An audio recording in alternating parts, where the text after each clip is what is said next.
Office কলিগদের সাথে আনন্দ মুহূর্ত উপভোগ করার জন্য চলে গেলাম ইনডোর ক্রিকেট খেলতে। ইনডোর ক্রিকেট স্টেডিয়ামটির লোকেশন ছিল শনির আকরা স্কাই ট্রাফ। সেখানে অনেক দিন পর খেলতে গেলাম, সবাই একটু আনন্দ উপভোগ করলাম। আমাদের দুই শাখার টিম মেম্বাররা ভাগ করে বিবাহিত এবং অবিবাহিতের মধ্যে ক্রিকেট খেলা শুরু করলাম।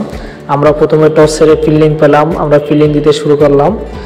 আমাদের বিবাহিত টিমে ভালো বোলার ছিল কম, তারপর আমি গেলাম বল করতে। যদিও আমি ভালো বল পারি না, যা বল করলাম তাও বাউন্ডারি খেয়ে গেলাম অনেকগুলা।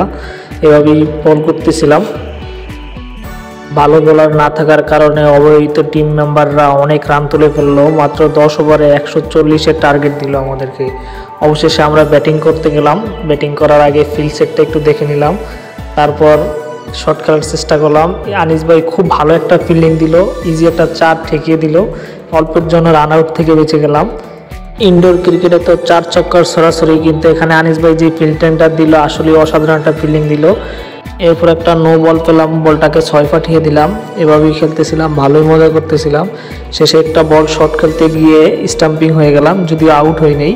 এভাবেই অফিস কলিগদের সাথে ভালো একটা রাত এবং সুন্দর একটা রাত উপভোগ করলাম।